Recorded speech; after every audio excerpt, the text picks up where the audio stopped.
Hello and welcome back to The Movies Made Us Do It. Me and Matt are back. How are you, Matt? I'm pretty good, sir. How are you? Hot. We have another heat wave, but we've decided this time, because it's not as extreme as last time. It's not quite as bad. We've decided to suffer through it.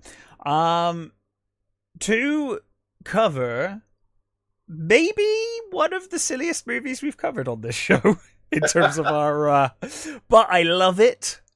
Yep. Like it's one of the best silly movies. Like it's I don't know. Like it's quote unquote, I don't know if it's bad. It's nonsensical, but it's so much fun. I don't think it's bad. I think I think it gets a bad rep. It's got some very fucking stupid shit in it. It does have some, I mean, yeah, it does have but it is ideas. Undeniably fun. It's so much fun. And it's well acted, I think, for the most part. I think all the characters are fun. That's the thing. Like, the whole ensemble make it. They're all hilarious. It looks great. You know, even though the armor is all over the place, it looks like it's good. It's good looking armor. You know. Some of it shouldn't be there yet, or. Well. Let's get to the. We'll get to the sword making later. But I think the thing is that this one is one of those times where it's just because I think it's fun and just cool. It has that. Oh, the thing is, I mean, we grew up with fucking Hawk the Slayer, and you know. Yes, we're fine with silly. Now this is kind of pseudo grounded, which I guess is where it becomes. More it's one of those things. It's like realistic Batman. It's like if you're trying to make it grounded, it almost makes it more silly. You might as well have had a dragon in it and then it would have been fine. But no, it's so much fun. I saw this, I think, at home. I don't think I saw this in the cinema. What about you? I saw it in the cinema. You did? Oh, cool. I did. Okay. Yeah, I went to the cinema to see this. I fucking loved it. It was great. I still love it. And do you know, rewatching it was an absolute joy. I was like, oh yeah. It's just such fun. And it is. It doesn't drag in any place. It sort of pretty much tears along. Yeah. It's an hour and 40 minutes. And I don't think you feel any of that.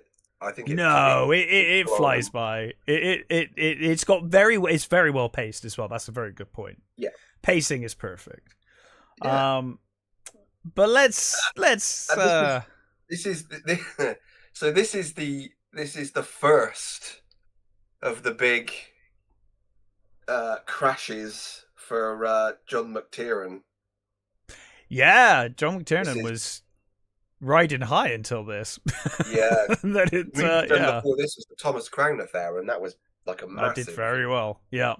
And so this was his first crash. Then he did bloody Rollerball. Which I could have told you that was a bad idea. Yeah. I mean, we've talked about McTiernan and his the fact that he got put away for a bit for attacking people. Which is immoral, but I would argue that remaking Rollerball, it might be more immoral. I hated that remake. I hated it so much. It was such a bad remake. And then he made Basic, which Basic is that the fucking John Travolta movie? I've never seen that. I don't think I've seen it. I think that's the film I always get confused with. Is it The General's Daughter or whatever, the other movie that he's in? I think I get the two of those confused. So I don't think I've seen Basic. I think I've seen The General's Daughter. Basic is like it's got a sort of apparently got a Rashomon sort of feel to it. It's like they're investigating a crime that. This is why I get them confused, because they're both about fucking crimes, and he plays like a military police guy in both of them, I think. Yeah. This is where I get confused. It's got mixed reviews, but not too bad reviews. But it absolutely tanked. It did not do very well at all. So yeah, that was the last movie he's ever made. Right, he rage quit after that. He got put away for after that. Oh, was it after Basic that he got put away? I think, and I think he got bankrupt. Yeah, and unemployable. Yeah. My guess is most people just won't hire him now. Yeah, well, why would you after that? I mean, you know. There are legit reasons to cancel people. You know, sometimes there are definitely legit reasons. Yeah, so fair absolutely. Enough. Anyway, let's get into it. This movie, unfortunately, I'm sure when it came out, was perfectly fine, but it now, in hindsight, opens with a dreadful CGI shot of a boat. Which is, you know, it's aged like milk, but that's fine. The intention of the shot, though, is wonderful. It looks, composition is great. Well, I think you do really with like, but... I think you do with older movies and CGI and stuff. I think your mind is, you know, is better in your mind than you know.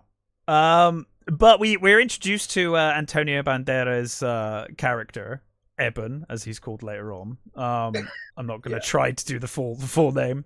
Ahmad Ibn Fadlan. There we go. I knew you'd try it. You're good. You're always good for that, Matt. I'm terrible at it. But you're always willing. You're always willing. I'm never. I'm like that guy, which I'll probably do throughout this movie. The good thing is they call him Ibn or little brother, so either one works. Yeah. Oh no, I meant the entire rest of the cast. But yes. Oh God, yeah. They're most apart from Vigo the Carpathian. I know him. He's the one I can pick out of the group. He's not Vigo the Carpathian though, is he? I know he's not, but he looks just like him. Yeah.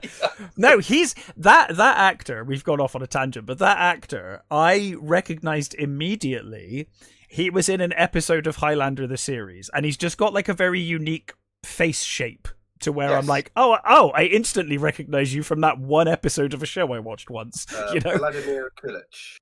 Yes, yeah, and he's great. He's great in this. I remember him from Smoking Aces as the surgeon. Oh yes, of course he was in Smoking Aces. Yeah. But anyway, he tells the story. He says, he's basically found himself on this boat on this mission, but it wasn't always this way. And once he was a poet, and life was great until one fateful day. He says he met a woman that was very beautiful and that he basically fell in love with. Yeah. And then he says her jealous husband, the bastard. And I'm like, well, I think he was right though, wasn't he? The point is, I think this jealous husband was onto something, because you look like Antonio Banderas for a fucking start. Yeah.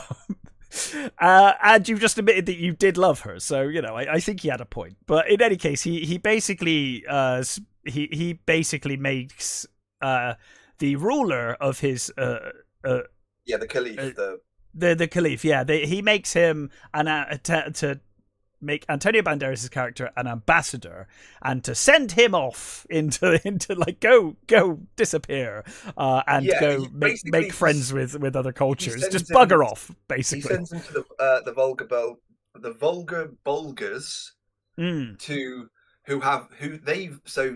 think it goes more in detail. It certainly goes into more detail in the book. He's sent there to. Well, they've converted to Islam, and he's sent there to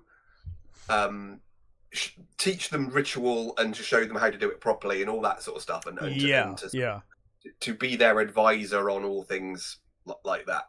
And in the book, I think he's supposed to be giving them money so they can make a fortress against their enemies, which doesn't happen.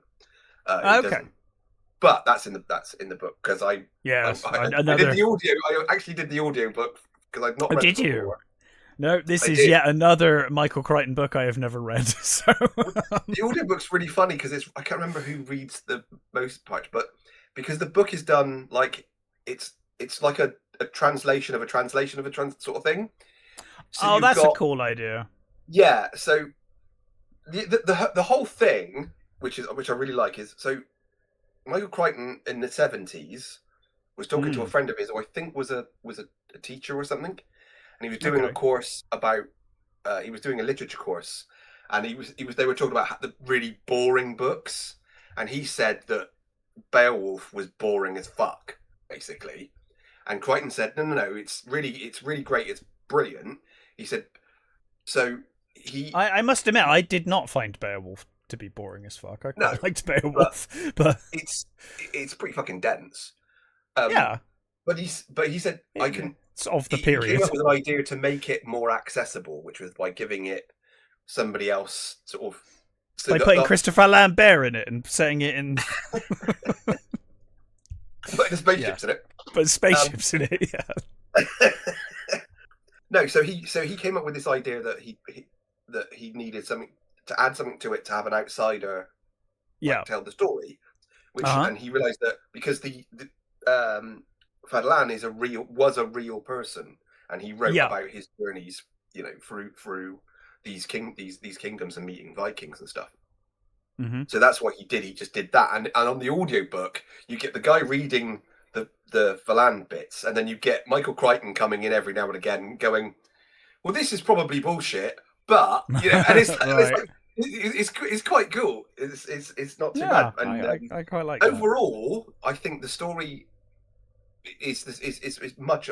There's that people die differently. The end is slightly different, and the actual the queen or the mother is a little bit different as well. But in the book, it makes it clear that they are Neanderthals. Right. They're like so they're like a race of sort of Neanderthals that have continue to live, I guess, through all the centuries. Right. Cannibalistic things. But the when we get there, the thing with the at the beginning with the funeral, that's we'll talk about that when we get there. But well, we're almost there because this movie, as we said, wastes no time.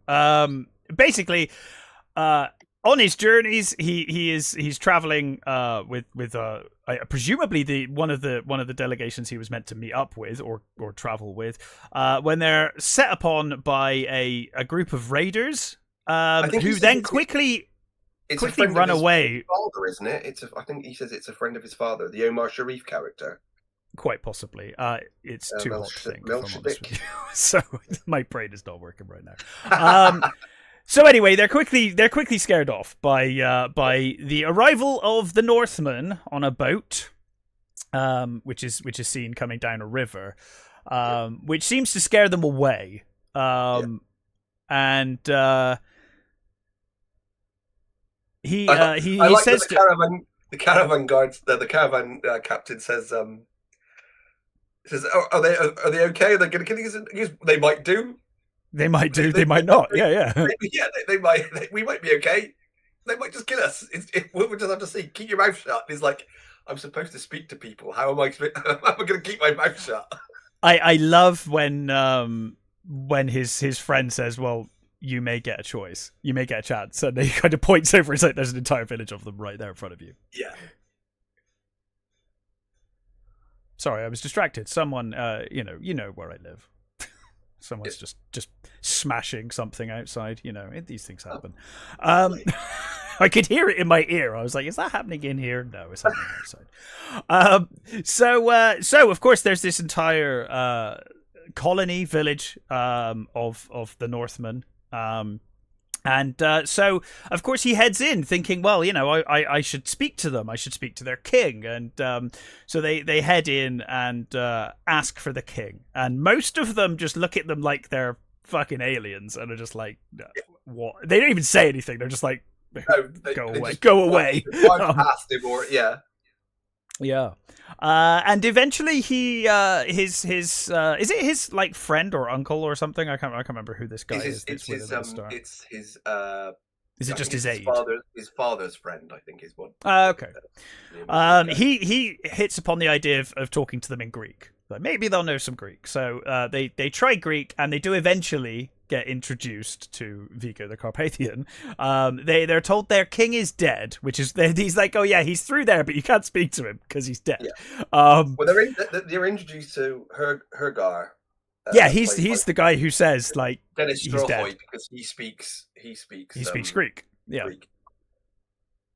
Who is my favourite character, by the way? Yeah, mine too. I was just thinking that he is by far my favorite character. His fight is superb. And annoyingly, I don't think I've seen him in anything else.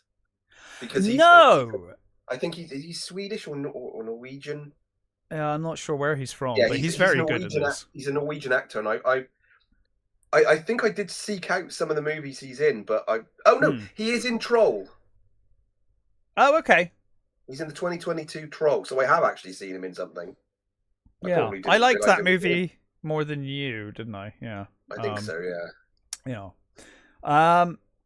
But in any case, they are introduced to Vigo, whatever his name is in this movie. Yes, and then they head out to see the funeral of their king, which I think you wanted to comment on. Well, so we get the they're loading up the boat full of goods and things, and the ship, all of his worldly possessions. Yeah, and we get the woman who is going to the slave who is going to go with him to the afterlife, and she's held aloft, and she says the whole "Lo, do I see my father?" and load of them. So you get that the awesome Viking sort of prayer sort of thing, which apparently was is roughly based on what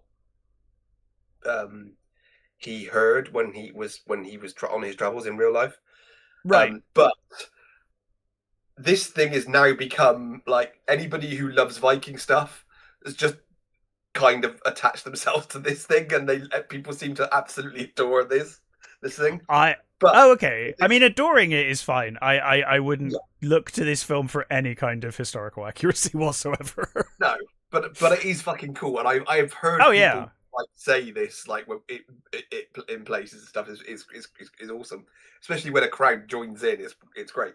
But so the thing I love about this is you see her. They hold her aloft when she says it, and then they put her on the thing and they burn it, and you don't see anything. In the book, this woman, this slave says she'll do it. She's basically passed around the entire village. Right. You know what I mean by passed around? Yes. And then she's taken by a few other sort of people, and they the angel of death, the old lady, the soothsayer lady, she stabs her to death while someone strangles her. Right. I was like, wow, they didn't show any of that in the movie. I think I prefer the movie version actually to that. I don't think we need that. In the book, he makes a big thing about how the Vikings just have sex wherever they want, and nobody bats an eyelid, and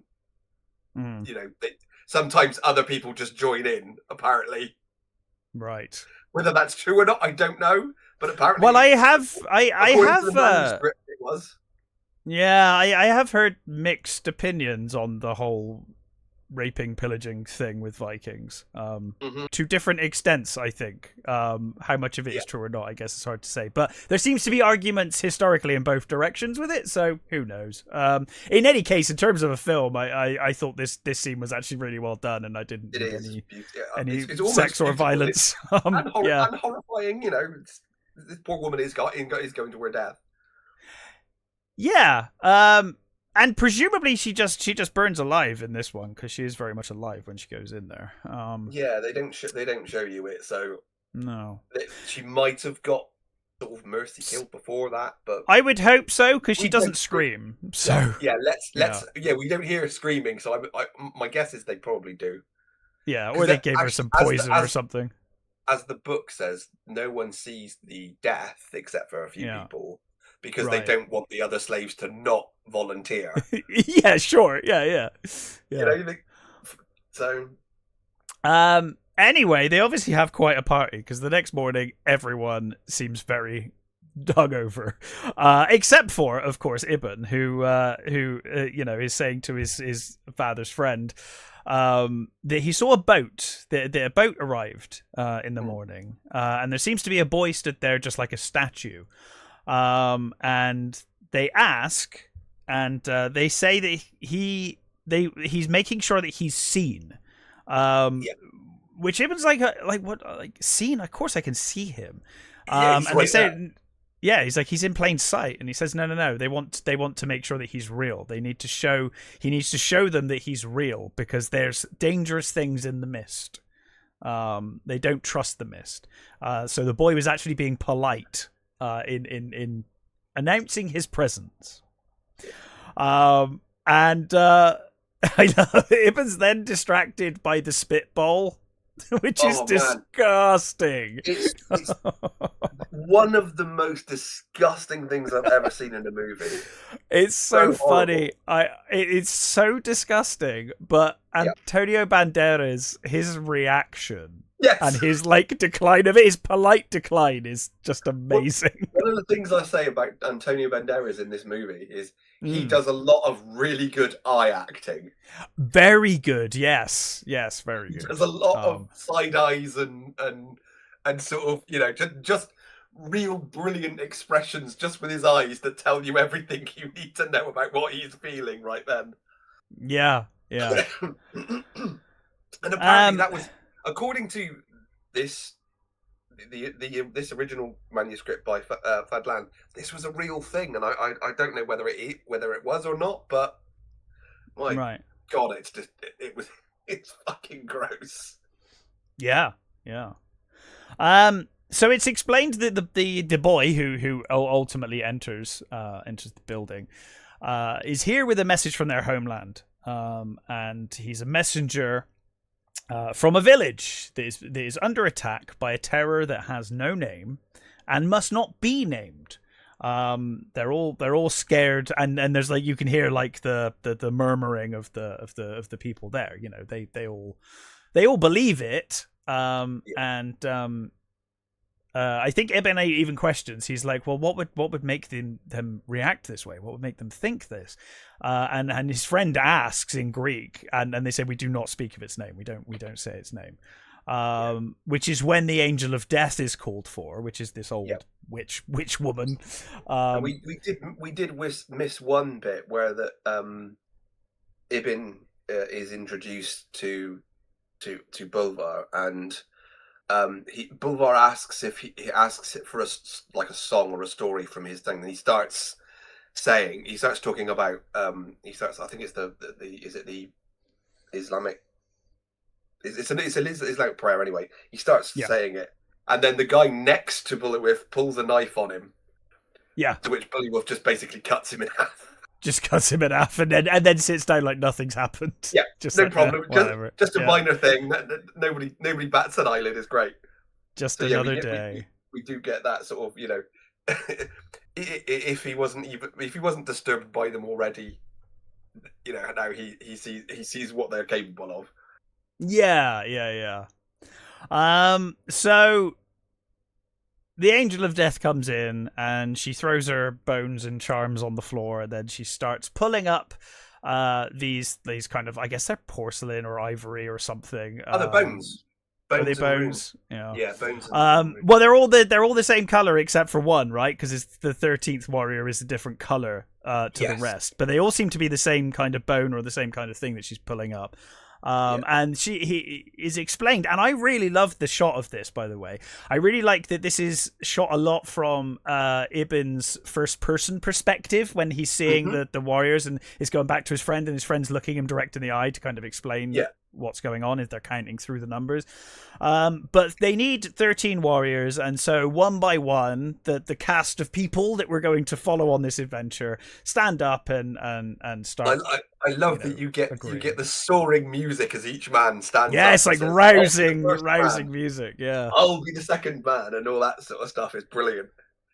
But then there is a gasp as she holds up a different colored bone or whatever. And And it's explained that it cannot be, the 13th man must not be part of this tribe. It must be someone foreign. No Norseman. No Northman. I wonder whether she just did this because she saw him there and was like, "It will make it sound way cooler possibly, if I just chuck in another one." You know, like. So I love that she said what she says. She says her piece, obviously, because we don't understand it because it's in Norse. As one of the things I do like, you don't understand much of what's said in these scenes because it's all. But what's cool Norse. is it's one of those things that Norwegian or whatever, Swedish. There were things that you can see that the English language gets from those languages. So Första man is basically first man. We understand exactly what they're saying because it sounds pretty similar to English. But what she says is like when she says things like, well, I have no idea what she just fucking said. Mm-hmm. But I love the way she says it, and every person in the entire room is just staring at Ibn. Yeah, and I love like what? I love his mate looks at him and he's like, the 13th warrior is you. And I always thought Ibn should just look at him and be like, well, it could be you, you fucking asshole. Like, I'm not the only one here. I mean, arguably, he's the only one that's young enough and fit enough, presumably. Well, I was going to say, he's older, so they probably would be less likely to choose him. But... Yeah, I mean, they got some grey-haired Vikings on this job, Yeah, true. But yeah, I did always find it funny. Like, I would have been like, or you bastard. Yeah. Just volunteer me. Where'd that caravan of people go? We'll bring one of them in. Yeah. So he's off on their quest, and of course he's got his horse, which they start making dog barking noises at. And his friend does translate it for him at this point, saying only he translates it as only an Arab would bring a dog to war. And he's then asked his name, and of course he gives the full name, to which one of them just says, "Oh, Ibn," and then he tries again to explain it, and he's like, "Ibn." Yeah, he's like, that's what I said. Ibn means son of. It's like, Ibn. Yeah, that's your name now, sir. And so yeah, they head off. Of course, he says goodbye to his friend. Sharif's last words are, "Goodbye, I will remember you." Doesn't he say God be with you? And then then Ibn looks up at the skies as he's riding away. He's like, "Are you listening?" You hear that? Yeah. I love that. That's really good. But yeah, so off they go, and of course we see. I think this part of the movie does do a pretty good job of showing us that it's quite the journey, Yeah. Because I mean, we will get to it shortly, but the language learning bit I always thought could have been cut together a lot better. See, I love that. I love it. Well, actually, I think it is pretty much now because it's during the travel, isn't it? But I think it should have cut more between the travel. It should have cut between traveling, or it should have been clearly in different locations, because it looks like he learns their language in a couple of minutes in one evening, when I think what they're trying to portray is that it's over time, but it's all one scene and it's all dark and they're all around a campfire, and you're like, you could have just done it so it's clearly like over. I would have liked to have seen more of a passage of time, not just I listened to you in one night. It is multiple fires because they're in different positions. It's very hard to see that though. It very much looks like one fire in one night, but it kind of does. I understand the intent. I just think it could have been shot a little bit better, I think. But I love the idea of him sitting there and learning. And I like that they slowly tease the words out. Like, slowly it becomes English for us to understand. Yeah, it is cool when you get when they're speaking, you get my favourite is the... don't fully tell my wife or I'll get no supper. And then you hear the other guy goes, "I don't talk like that." Yeah. And it's great as well because it's a great introduction to these new people that we've only just met.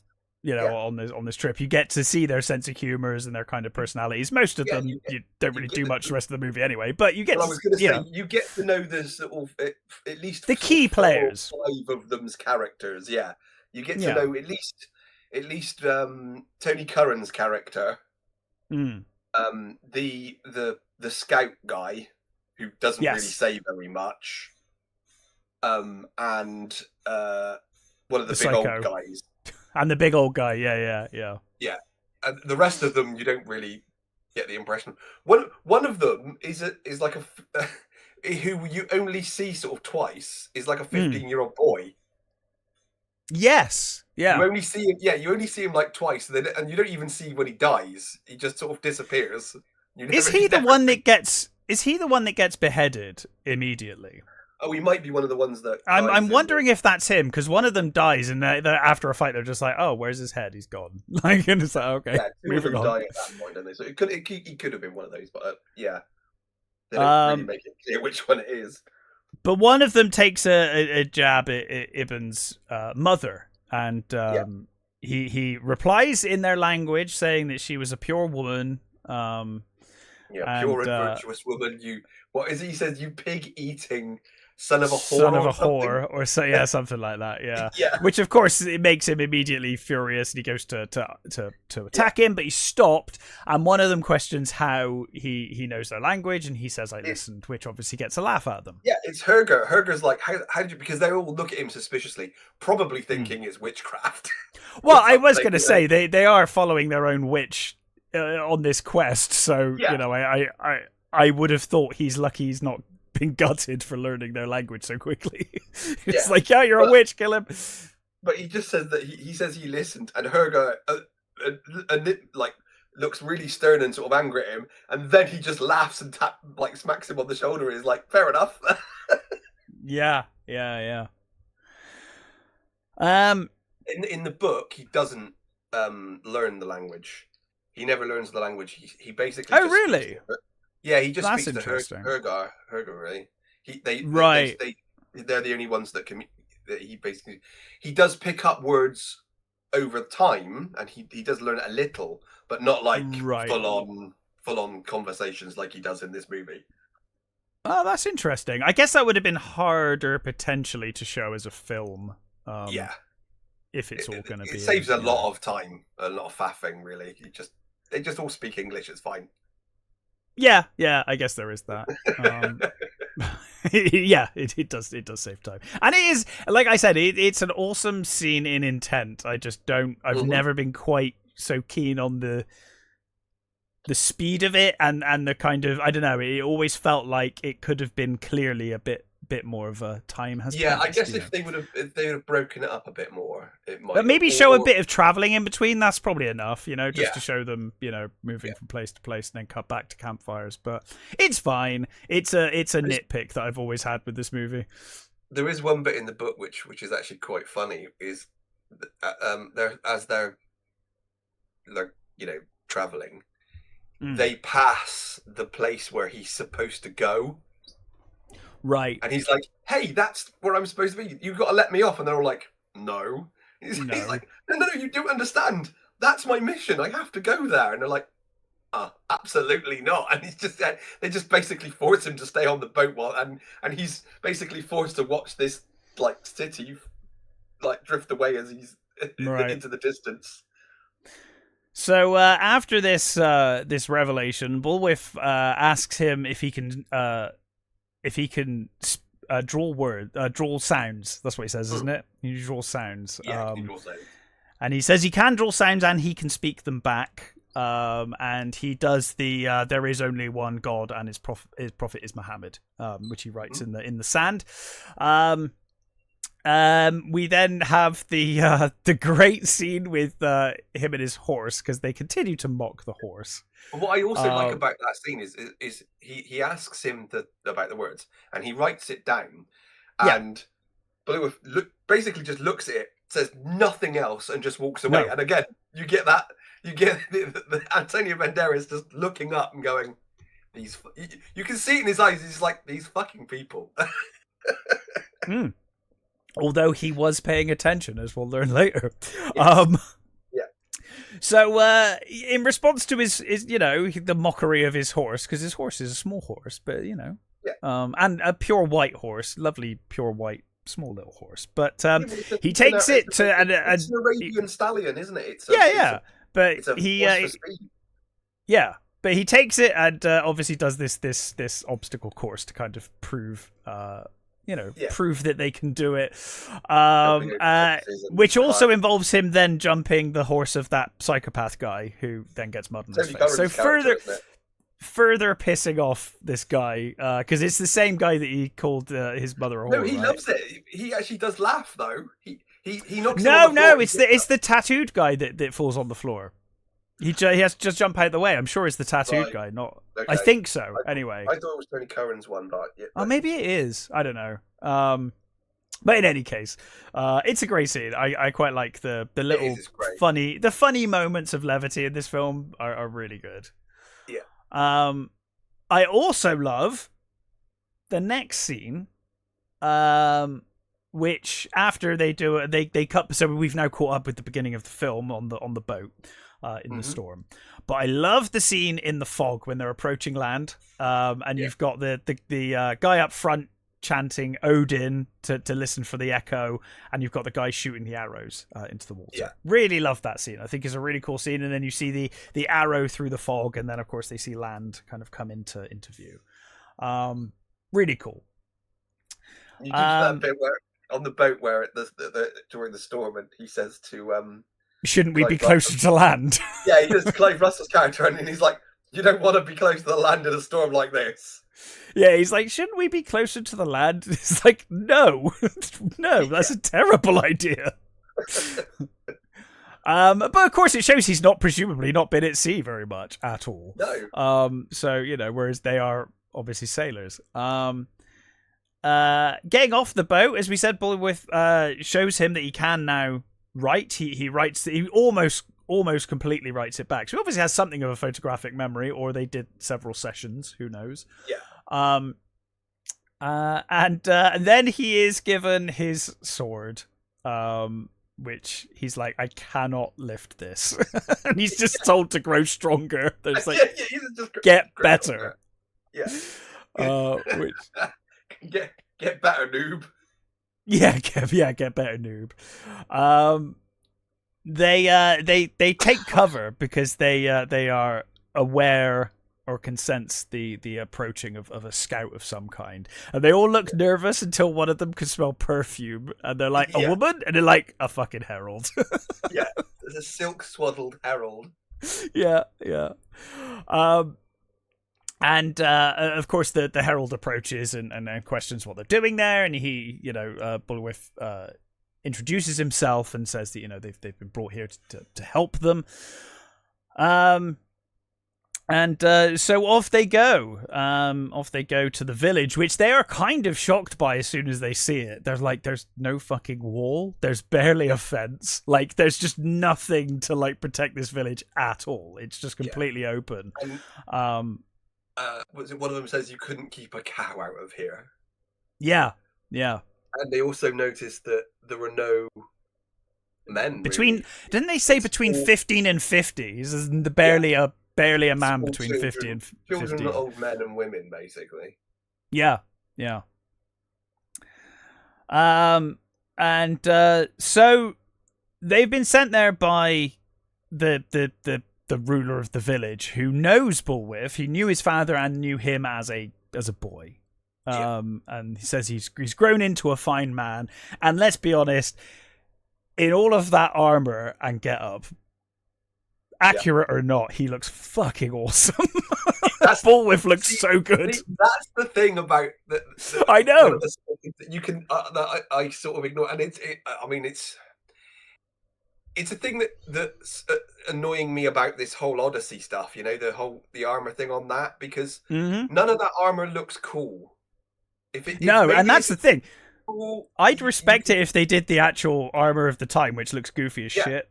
Or just give it some fucking color at least. Or give it some flair. Because if you're going to make it up, you might as well make it look cool. Yeah. Bulwar's armor is fucking awesome. It looks so cool. I would say it's probably the coolest armor in this movie. I think he looks amazing.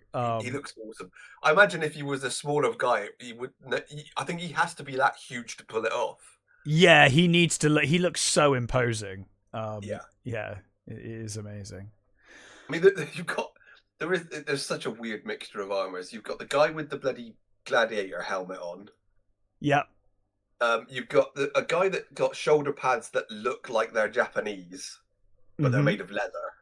Yeah. So the armor really is all over the place, but it actually looks mostly functional and kind of cool. And there is evidence that the Vikings traveled pretty fucking far. I mean, it's pretty unbelievable that they'd all be from this one place and they've all gone back there. But whatever. They mentioned that the idea was a lot of it is sort of spoils from places and which makes sense. Ancestor armor.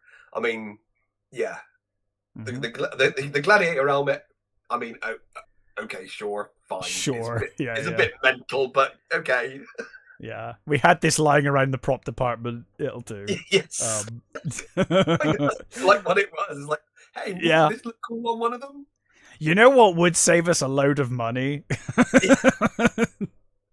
But anyway, they are talking about this. The story they've heard from this village elder, and saying that they're apparently impossible to track. They come with the mist, and as they're talking, Ibn sees a young child running. And calls to them. He calls them gentlemen, which I always liked. I like that he calls them gentlemen. These savage Vikings. He's like, gentlemen. But of course they see the boy and they ride out to him. One of the villagers, she says she knows who the boy is. No, it's not the villagers. It's the queen. Oh, is it the queen? Yeah. Okay, maybe. Yeah. Either way, she's from the village. She belongs to the village. Sorry? I said she belongs to the village. Technically a villager too. I know she is of status, but all right, villager. A little bit more important than your average villager, I'll give you. Diane Verona's character. She says that their farmstead is in like a ways up and she'll take them to it. Yes. And I love when they get there, they all ninja their ways up onto the roof, but then awkwardly crash through the walls and the doors. The guy that goes through the sort of the window. It's so funny. It's like unintentionally funny to me. That is one of the bits that does look very fucking awkward when he goes through the window, because he doesn't look like he lands right.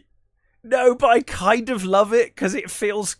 And it almost makes it feel authentic the way he just awkward, because you're wearing armor and you're trying to stealth your way in through a window. I imagine that's how that would go, Yeah, probably.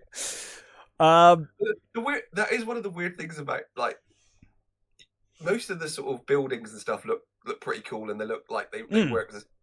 How is this a farm? It's like a fucking massive tree house. Yeah, it looks like the Ewok village, for fuck's sake. Yeah, well, this is what happens when you build your farm in a tree. You get a predator. Yes. You get a predator comes in and murders everyone from the look of it. Because of course they all look horrified. Ewoks did it. Yeah. There was one of the things that made me laugh recently. Actually, someone I can't remember who it was said they were talking about Ewoks and stuff, and it was like, you do realise that all those stormtroopers they killed. Ewoks ate. Yeah, that was always the intention. And I guess I never really thought about it, but it's like, did you not? Yeah. I always thought about that, especially when they're drumming on the fucking helmets later. You're like, oh my god. Yeah, you just think, okay, I just never really thought about it, but fair enough. See, it is funny. Like as a kid, I always thought, are the heads still in there, in those helmets or not? Does it? Because it would change the sound, right? So depending on the tone of percussion they were going for, did they leave the head in that one or?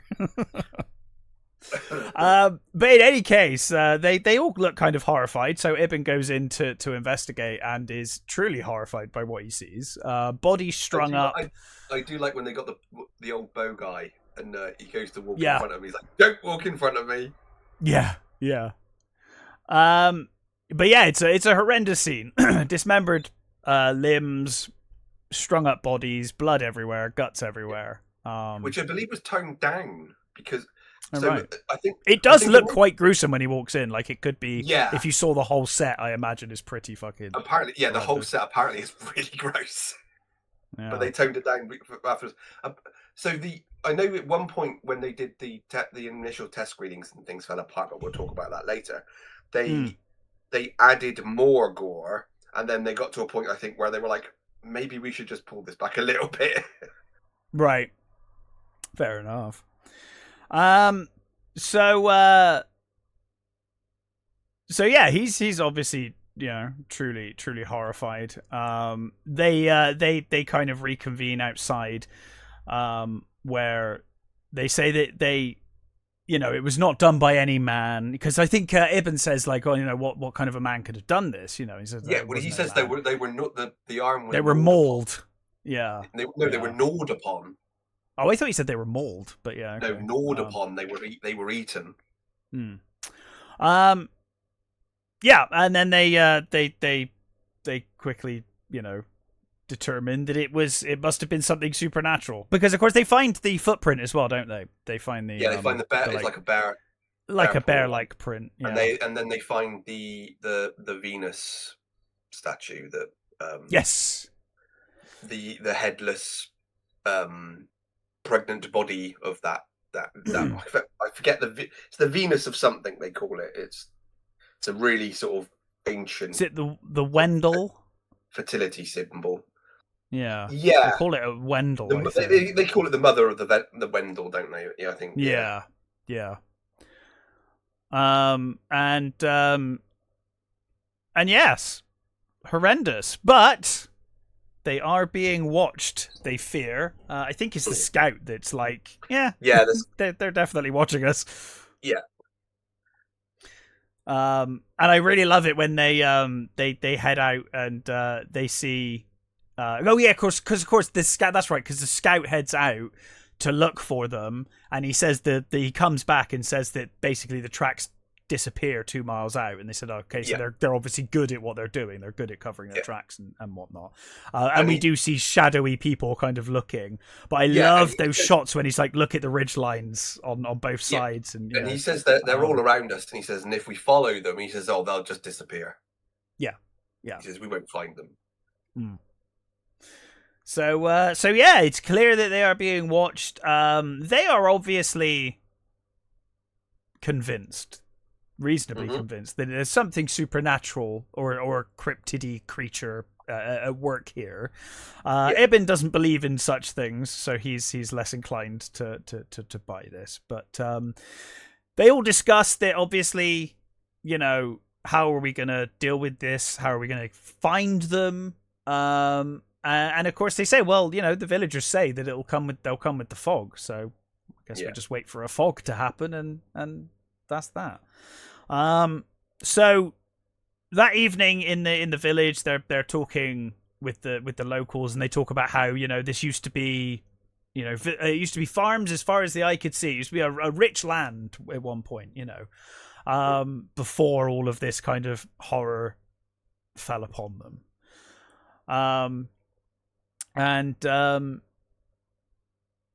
You get the sort of they talk about the king's son, the last remaining son. Oh yes, yeah. He's an asshole. he's basically done away with all the other sons. Yes, so I like that he barely has any lines in this movie, but just what you hear about him and the look on his fucking face is enough for you to be like, he is a piece of shit. Like, he doesn't need to say anything, really. Well, he sort of makes a jibe about their bravery and stuff, doesn't he? Yes, he does. Yeah. And Bolívar says that luck can help a man if his courage holds out. And basically, calls him pretty much calls him a coward. Yeah. To which he flances off in a huff. Yeah, which is what he does this entire film. Actually, generally, he just looks angry and storms off at a half. Is mostly what he does for the rest of the film. But he's great, I think. In the small role he's in it, the small amount he's in it, he is. Got slightly more to do to give him a little more rounded out, and because I don't think we actually find out in the movie what happens to him. No, I assume he died, but who knows? Yeah, because we don't see him after the duel. No, after the duel, he disappears. I just assumed he probably died in one of the attacks, but yeah, who knows? Yeah. But yeah, there's all sorts of stories about about the attackers that they kind of listen to. Eben questions why they're not drinking. He says, "Are we not drinking? Are you not drinking tonight?" And they say, "No, we're not drinking tonight. Like we're on full alert now. We're ready to go."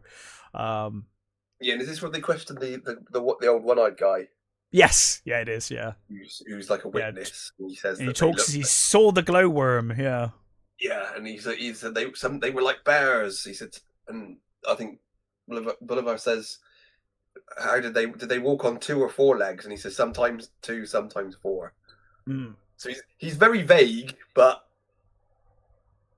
he clearly he says He says something like, "My father's father always warned me about it," which I always thought was a great line. Yeah. There's a thing in the book which would have been nice if they'd have included it in this. Actually, is before they get here, they go through Bolivar's village. They're sort of like he's going home and he hasn't been home for years, and when they get there, it's completely decimated. It's completely destroyed. Everyone's dead. Oh, okay. So it basically sets up that he's a king of nothing. Yeah, that kind of gives that. I wish they kind of had that scene. Actually, that would have added quite a bit. They do hint at it in this film. They do, but it would have been nice to have seen that. Actually. His lands are destroyed, but yeah, it would have been cool if you actually got to see it. Yeah.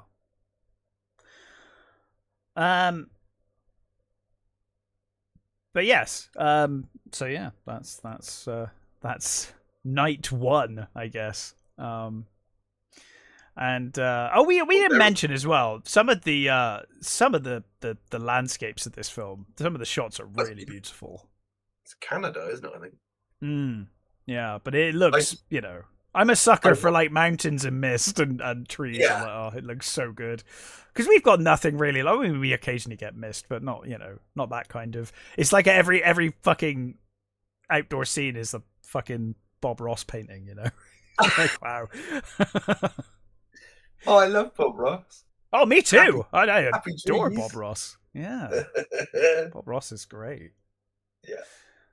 Well, I think it depends where you go. If you go there's some. If you go into the hills in Wales, you get some lovely mists there, and same in Scotland. Well, we get some off of Dundry here occasionally. Not a great deal. No. But yeah. Anyway, I weirdly remember fogs being more of a thing when I was a kid. I don't know whether that's a false memory or what, but I don't remember seeing fog for a long time. As a kid, I seem to remember it like going to school in fogs all the time. Maybe where you lived? Did you live somewhere else? A false memory, but did you live somewhere else, or not that far away from where I am? Not only a few miles away from here. Because we do get a bit here off of Dundry, and generally it's valleys and hills. I'm close to oh my god. For fuck's sake, I'm actually close to the here, and you'd think we'd get more fogs, but we don't. It's weird. Interesting. Well, anyway, that evening, they all. Well, I guess the intention is to presumably get some sleep, but they're all just on alert, just lying there ready to go, pretending to sleep, aren't they? Yeah. And sure enough, they start hearing noises, and eventually, some of these bear-shaped figures break in with swords and axes and start attacking. Eben obviously manages to defend himself and stabs one almost immediately. And yeah, there's this big old fight in the dark ensues. I think they do a good job of obscuring these people's faces, and you only really see the bear helms and stuff. Yeah, and I think they do a good job of making it look chaotic enough that you can just about see what's going on. Just about. You certainly see them when they rip the heads off of people. You certainly see those. When those one of the older guys gets his head bloody ripped off, like, Jesus Christ, that's pretty fucking gnarly. Yeah. Ibn gets thrown at one point. He does, but he manages to stab the guy first, doesn't he? He stabs the guy, and then the guy throws him. He gets sort of smashed in the face. Yeah, he gets a cut, doesn't he, across his face? And so afterwards, because they presumably, I guess they think they retreat, but it looks more like they sent a message and left more than anything. Yeah. But they're kind of shocked he didn't run away. They're like, oh, he didn't run away. He's still here, you know. Yeah. He finds him underneath something, doesn't he? And he says, "Hey, he didn't run away." And he looks at his face because it's really bleeding, and he says, "Yeah, he's none the worse for wear. He's fine." Yeah. But they check on their dead and find that both of their heads are missing, which shocks them. But then the further revelation, there are no bodies other than their friends in the entire place, and they all say one of them's like, I killed at least two. And they're like, as did I, and they're like, even the Arab killed one, you know. Exactly. And Ibn's like, hey, he still had a bit of life in him. He might have survived. Yes. But the crazy tattooed guy is like, so they are demons. This is hard proof. They do a very good job, or maybe it's just Antonio Banderas' acting, but he does a very good job of looking not incompetent and not super like useful, but just the right amount of clumsy and you know unused to combat that it works, and his sense of humor is such that you know it works when he says stuff like, "Yeah, I think he was alive though." Yeah. I quite like his his whole performance, especially early on in the movie. I think he not only does that, but I also think he has a very good way of acting like an inwardly nervous person trying to act as confident as possible in like social situations as well. You know. Yeah. It's the eyes. He does. It's all in the eyes. In the eyes, really good.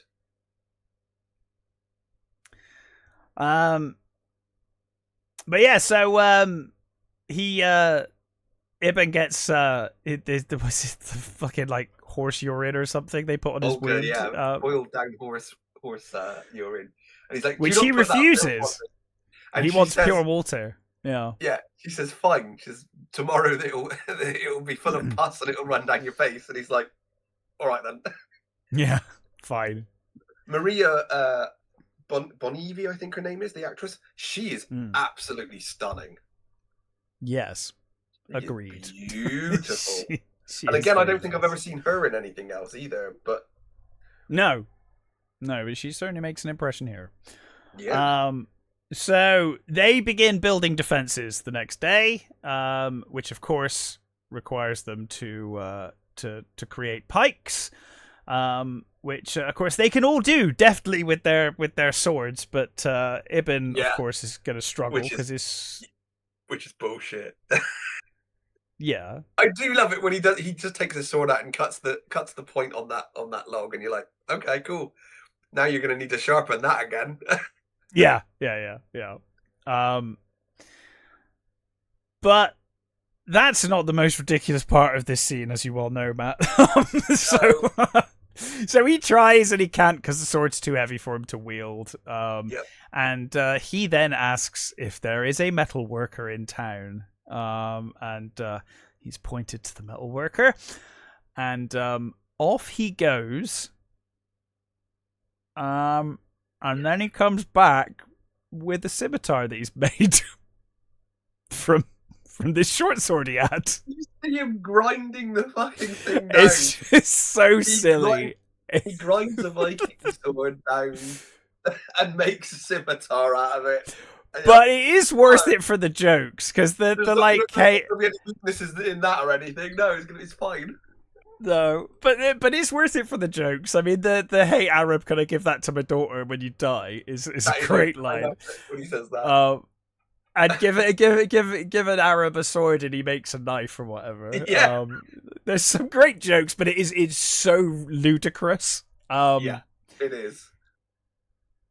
It's funny enough. It is the or unfortunately enough, I guess, it is the scene that I remember every time I think of this movie, because it's that ridiculous that it's like seared in my brain. You know, it is. It is. I mean, thankfully, it's not the first thing I think of, but it is up there. It's probably the worst thing in this movie. It's the silliest part, I think. They could have just found him a smaller sword, because I think in the book he gets given a short sword. They don't make anything of it. Yeah, like, or his father's friend could have given him a sword. Anyone could have given. He could have come with a fucking sword, you know, like yeah.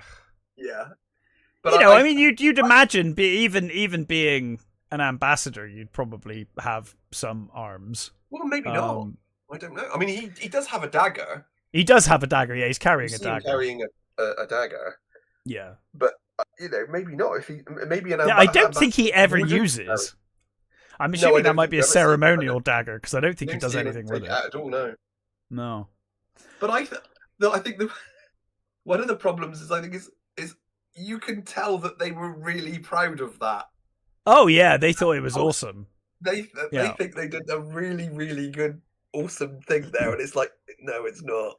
No, it's not. It's silly as fuck. The thing is, you know they had like an armorer, and you know they had advisors on this film that were probably like, they were probably just dying inside. You know, they probably said their piece and then were shot down, and then were just like, fuck me. You can't do that to a sword. It's like, it'll be fine. It's like, no, you can't. It's like, it'll be fine. Stop it. Oh god, my name's gonna be on the credits. I'm gonna be associated with this forever. All of my sword making friends will bring this up every time I go for a pint. Oh man, that would be for the rest of my life. I mean, at least you have a really great story. Yeah, and you would be like, look, I told them. Obviously, I told them that was stupid. You know, that's not on me. I was overruled. But yeah, it is very silly. In any case, they are told. I forget who tells them. So Olga. Is it Olga? Yeah, it might be Olga. She gives them water. Gives Ibn water, and she says, the prince thinks that he's there. Oh, yes, good point. Sorry, very briefly before you start that. He asks whether it's mead or not, because he doesn't know what mead is made of, so he keeps refusing mead throughout this movie. I forgot. I just thought I'd mention that. But yeah, go on. Sorry. So she says the prince thinks that they're there to take over. Yes. From the king, and he doesn't actually know that really, but he says no, they're not. You know. And he says, look, she says that the prince is basically gonna do you in if you're not careful. You know, she doesn't outright say it, but she hints that something might happen if they're not careful. And you know, the prince is already got rid of his other rivals, so yeah. You know, so he goes and tells. There's a pattern emerging you might want to be aware of. Yeah. So he goes and tells Bulov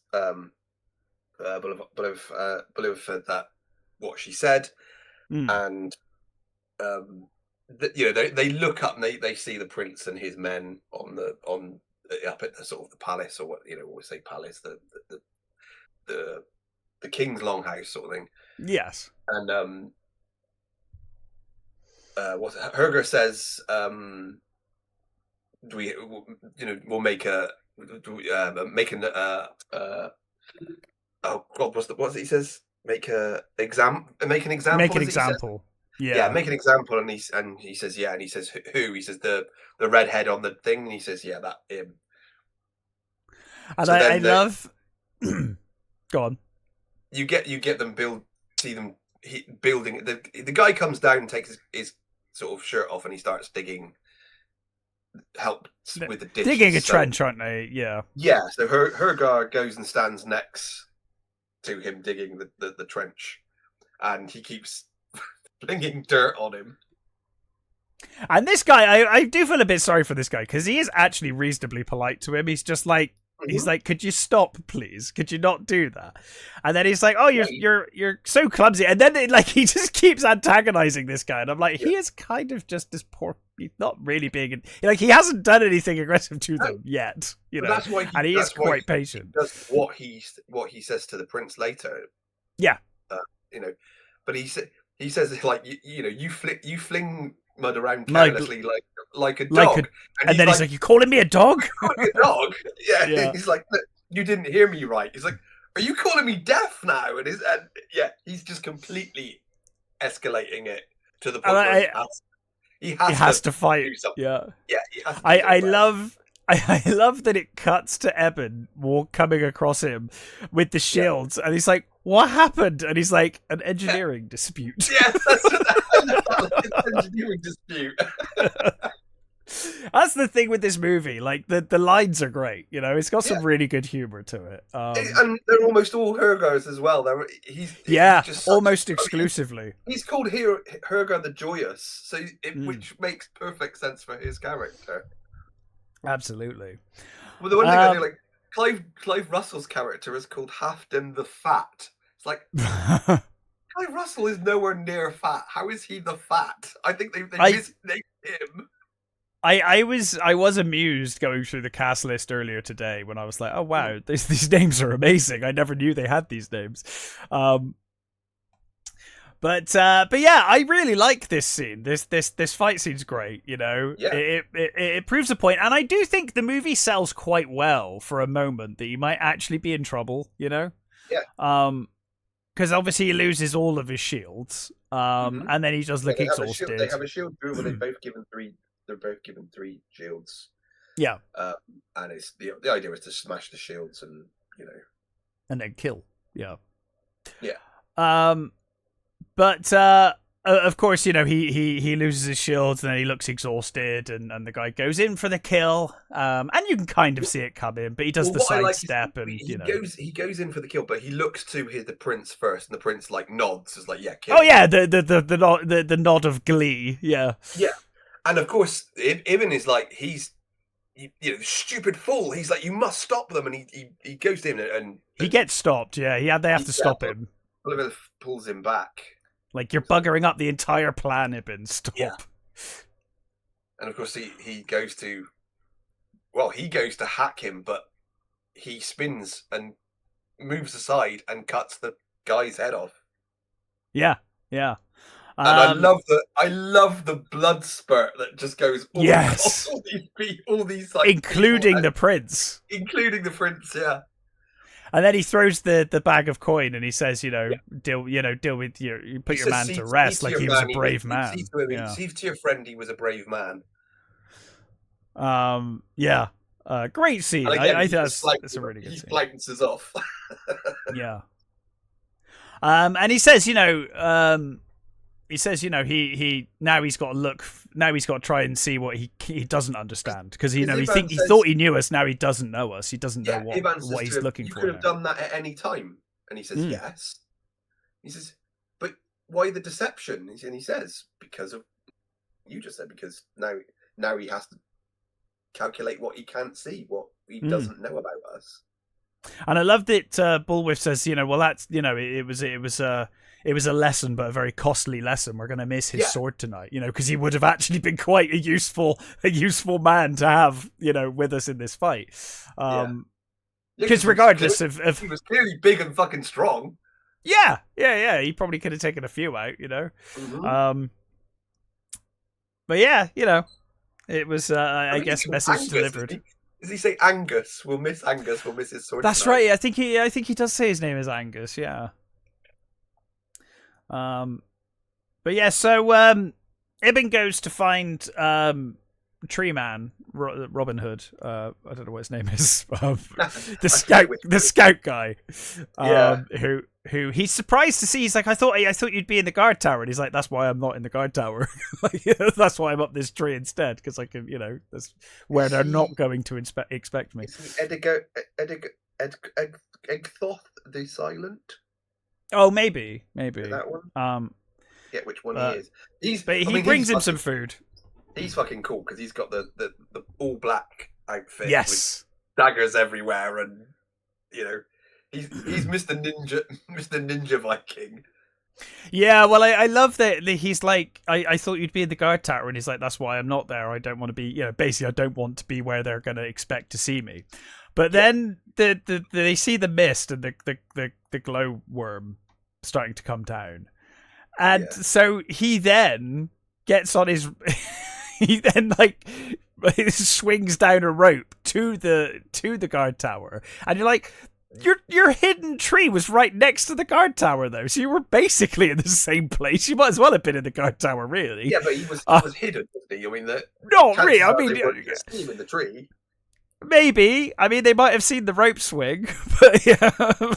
Aside from that, what the rope was there for. I guess, yeah. Is it just a securing rope? It's fine. A securing rope, a very a very slack securing rope.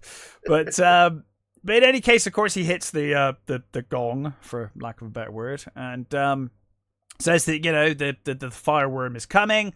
And so they make the defenses. They put all the pikes out and whatnot. And Matt, you may remember that Eben's horse can indeed jump. And there is a child. There is another child. These kids just love to run in front of this bloody hill. They're always running down this hill. These kids. And they've got this cart that they're using as like a door, isn't it? So, and they've secured it. Yeah, it's like a makeshift gate. Yeah, they've secured it, and they have to chop a log to get it open again. Yes. But Ibn jumps over it.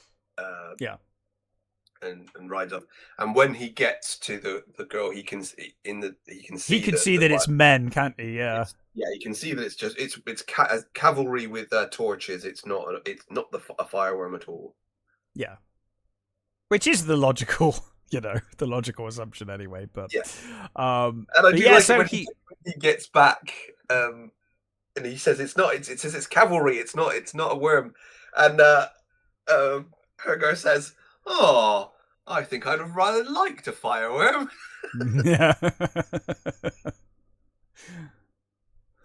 Yeah, I think you're right. Actually, his character delivers all of the best lines in this movie. Mm-hmm. He really does.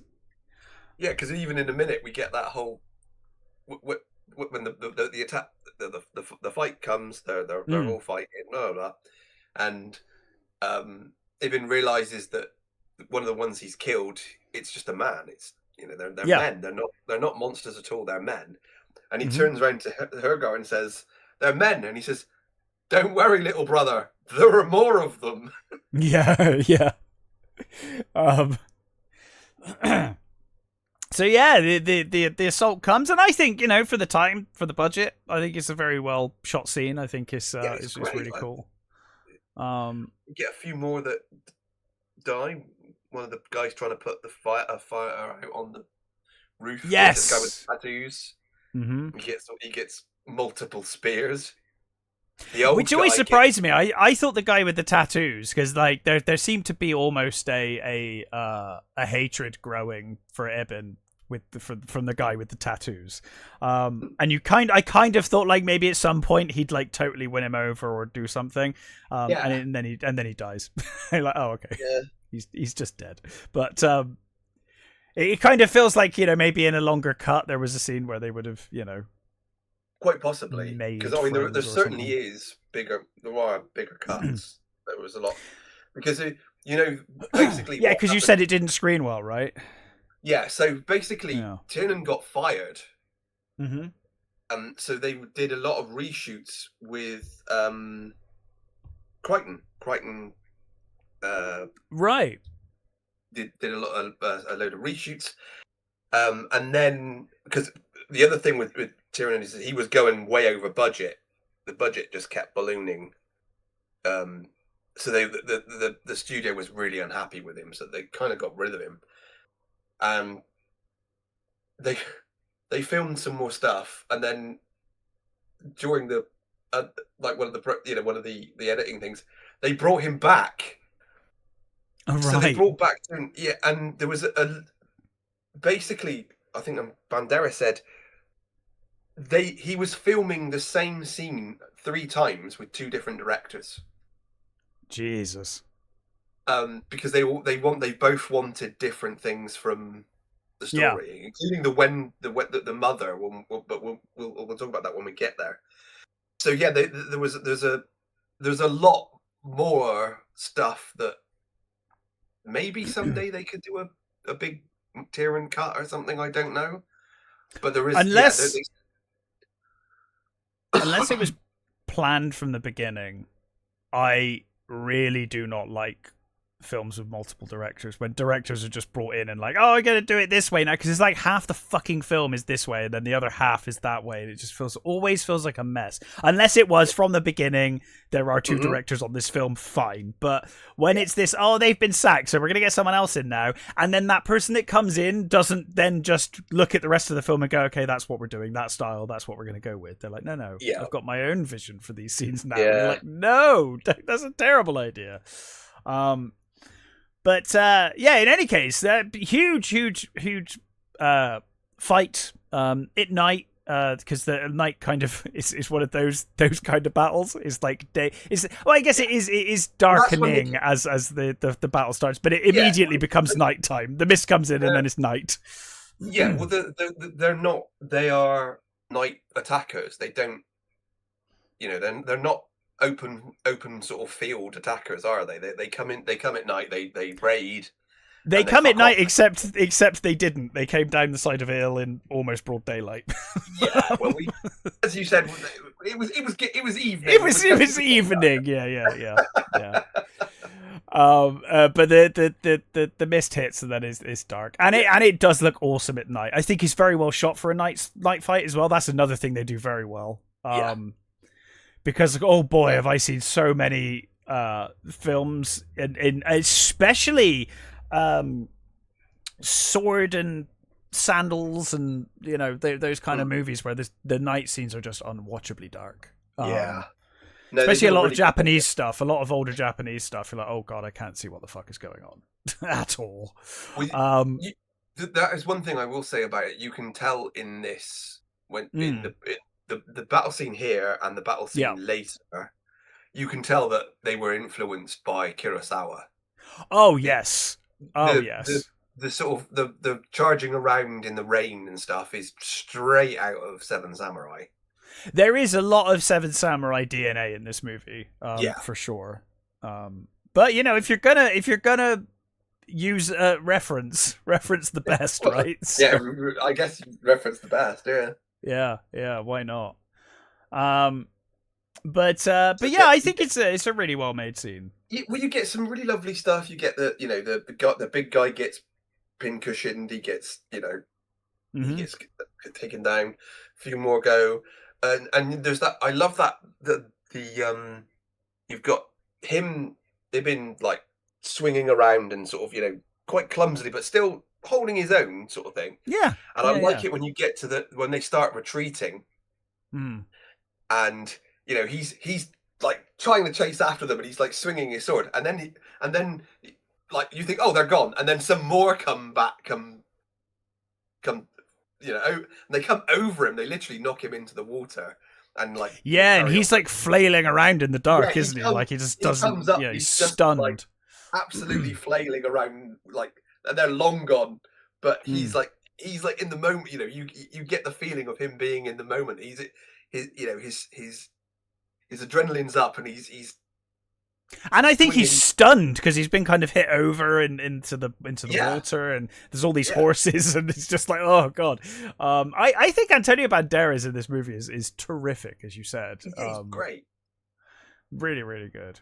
Although I really rate Antonio Banderas generally. I think he's a pretty good actor. But he's a great Armand, despite the fact that Armand is like a 15-year-old redhead. Yeah, I like his Armand. I like his Armand for what it is in that movie. You know, it's fine. My wife really likes his Armand. Yes, I know quite a few women that really like Armand.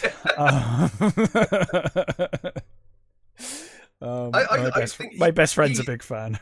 He's fucking great in Zorro. Yes, I loved his Zorro actually. That first one's great, but the first one is really cool and really fun.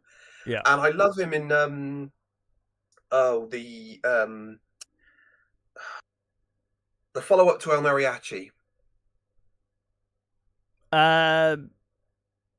Desperado. Rodriguez one. Oh, Desperado. What is it called? Sorry? Desperado. Yes, Desperado. Yeah. He's great in Desperado. Very good, yeah. Which is amazing because I loved El Mariachi and I just thought, yeah. I do like that the original guy is in it. Yes, I appreciate that, yeah. It's cool that he turns up, but yeah, El Mariachi is fucking wonderful. That's one of the best, movie debuts. Yeah, I mean, what a way to just hit it out of the park immediately. Yeah. I mean, that's a movie we'll have to cover at some point. Yeah, that's a good point. That is a good point. I actually had some thoughts on movies as well. Cool. For once in my life. But in any case, they they survived barely. Yeah. You know, some of them did. some of them did. And you almost get it. They made a good showing of themselves. You almost get the impression that if they really wanted to, they probably could have killed them all there. The attackers, that is, but chose to leave. But yeah, they had a good showing. And there is a little attempted romance. Between Ibn and what's her name? They end up.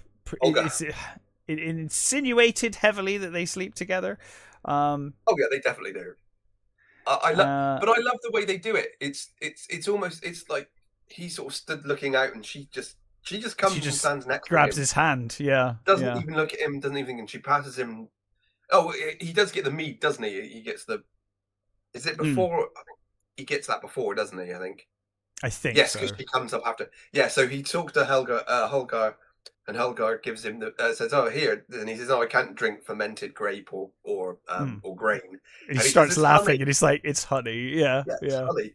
Which I don't think they can drink that either. I think it's any fermentation, but fine, it's okay. I think in the book he just sort of goes fuck it and drinks it because of the battle. Basically, he's just been in this horrendous battle. Yeah.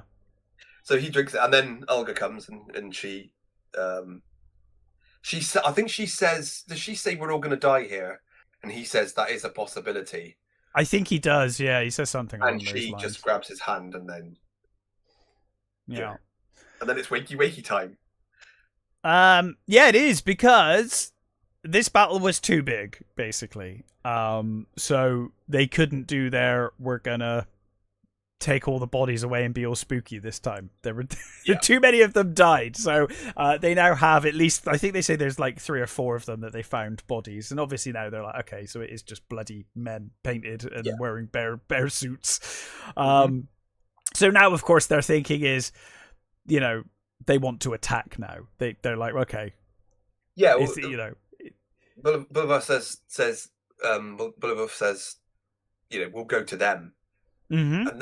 And they're initially they're like, really? Sort of, we'll go to them. And it's like, yeah. And it's like, okay, because they're clearly not going to survive another attack like that. No. Like I said, I always got the impression that if they really wanted to, they could have probably won that engagement anyway. And I do like when they wake up Ibn and he comes to the hall, and Helga says to him, Did she finish you off, or did she revive you? And he says, a gentleman never talks about such things. So they're taken to their witch, I guess. The queen says, there's an old woman who was old when her grandmother was young. Yes, we also have a mental old woman who could assist you. We also have an angel of witch. Death. Yes, an angel of death. Yeah. I like it when they get there and she says she's quite mad, you know, and he's like, he goes, what better advice from a mad person? Yeah. And she asks for a token, doesn't she? She asks for something of theirs. I love it because she's all sort of led out, and she's got sort of people around her and stuff. And I like that she says she immediately knows who they are and is like, yeah, she knows him by name, doesn't she? Bullwhip. Yeah, she says, "You know who I am," and he says, "Oh yes, of course." He says, "I listen." She says, "The wind says something like king or something, and the something else says like warrior or whatever it is." And but she sort of takes the piss and she's like, "Oh, met you your match, you know, with the Eaters of the Dead," and he's like, they give her the idol, don't they? Yeah, Ibn has the idol still, and she takes it and she says, you know, find the root. I like it when she says, kill as many as you want, and you can kill as many as you want until you rot. You will not beat them. She says you have to get them. Yeah, you have to kill the mother. Yeah, she says find the root. Yeah. And he's like, "Where? How do we find her?" And she's like, look for her in the earth." Yep.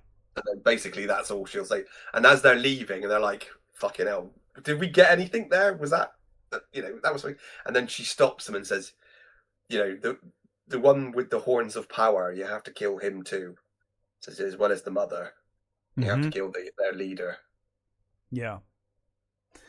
And so off they go on their quest. I would have immediately thought they're probably in a cave then, but that revelation comes later. Yeah, it's a bit sort of like, really? In the earth? Huh, what could that possibly mean? They live up in the mountains and they're probably, you know, fucking caves up there. But no, it comes as a complete revelation when Ibn realizes that later. So, yeah. Oh, by the way, I love the manky dog they've got all the time. Oh, the manky dog's awesome. He's great. He's awesome. He's got a I can't remember what his name is. He's got a name as well. I can't remember where I read it. He's really cute. Yeah. But we get a great little thing with him later as well. Yes, we do. That's what I was just thinking of. Yeah. So yeah, they head out. They actually head into the mist, don't they? Because they end up heading into the fog. And they find some, I guess. Well, this time I think they have a proper trail to find because of yes, because of the cavalry and stuff. Yeah, and the dog. I think the dog helps as well. The dog tracks them somewhat, doesn't he? So he takes them to where you can see there's like some Blair Witchy stuff that they've got. I don't know what you would call them. I guess wards, isn't it, and whatnot? Yeah, sort of wards or effigies and things. And stuff, effigies, yeah, that's the word I was looking for. Effigies, yeah, well done. And of course, this is where Ibn thinks, you know, hey, they're dressed like bears. Maybe they're in a cave. Yeah. And of course, that's when the scout comes back and says, "Oh, you know, there's some of them up ahead." And he asks, "Is there a cave?" Yeah. He says they think they're bears. He says, "How do you hunt bears?" And he says, "Well, with spears and dogs." And that. He says, and so what about in the winter? What about in winter? Yeah, because we'll go into a cave. And then I mean, they're like, the thing is that it is kind of obvious, but that scene is cool as well. It's cool as well. What's less cool in the way that it's filmed is when they're they stealth their way up and they're looking down on the bear people walking around, and they're like, "But there's no cave." And then Ibn goes, "There is there." And then it looks the way it's shot, it looks like right beneath them there's like a fucking bridge that goes into the rock, and it's like there's obviously a cave there. like it's like couldn't be more obviously a cave there.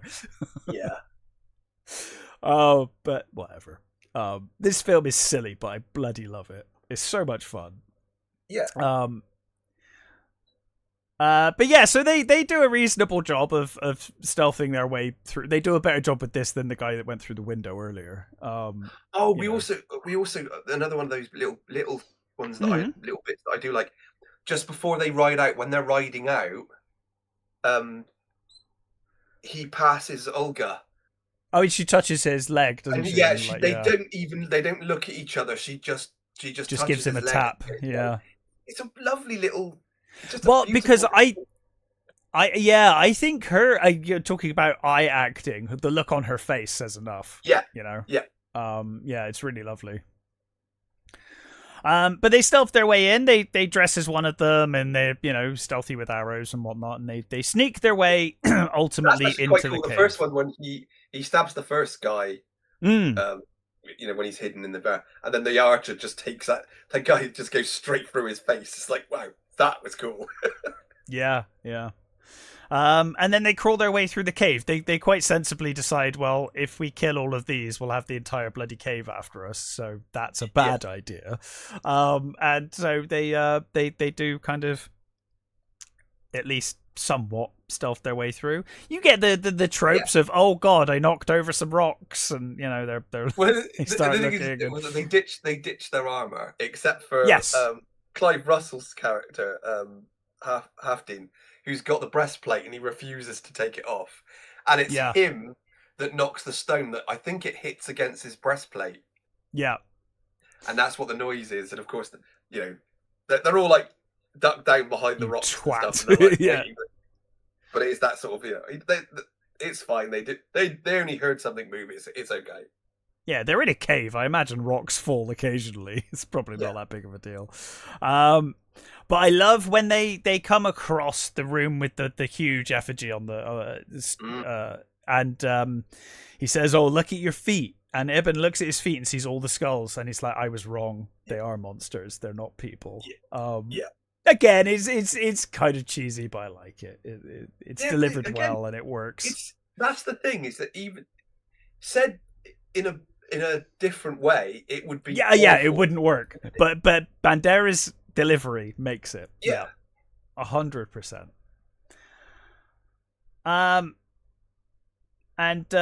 So they continue on, and they eventually they have to make a descent to get to where they're they climb down the rope next to the waterfall, don't they, and whatnot. And then they end up in the water, and you get all of that kind of ominous chanting going on as well. It's very creepy. It's quite a creepy creepy scene. Cool. It's well done. The set dressing and everything is well, I don't know whether it's real. Really good. Really, but again, it's lit well enough that you can get away with it. If it was a set, you can't tell. Yeah, the lighting is fucking great in this movie. I genuinely think they light night and very dark scenes extremely well in this film, where it looks like night but you can still see stuff. Which sounds really basic, but it's a thing that films often get wrong. It's not, this film's not blue at night, and you can also see what's going on. It's great. It's just what you want. But so they make their way in, and then ultimately spring their attack. They basically get to a sort of a choke point, don't they? And they've got no choice, because isn't she in like a room beyond there, and there's like a bunch of guys in front, isn't there? So they kind of kill a few, and Hergard tells Boss Man to go and kill her while that now hold off anybody, the ones that come down. And he goes into that, and there's a really cool, as he's walking into the bit with the heads. There are all these like vines coming down, and there are the first you see just a couple of rotting heads and stuff, and then you see that it's that they're also their friends. It's his friends, yeah, it's really cool, and it's framed really well with him holding the sword as well. Very cool. I like you get the sort of the reveal of the mother, and she's sort of hunched, who looks fucking terrifying. Oh, she's really the design for her, the makeup and stuff is amazing. the snake as well and everything. Yes, it's just snakes she around her, looks and so cool. On the floor there's a half skull with mm-hmm. clearly green poison in it. Yeah. And I like that there's a guy with her and he charges. He gets like proper, like he gets like a talk about Kurosawa and like a samurai attack. It's like he gets samurai. He's just like, nope, instant death. Full on cut up, yeah. Yeah. And I like the way that the mother just she's got a claw on one of her fingers, doesn't she? And she touches it to the poison.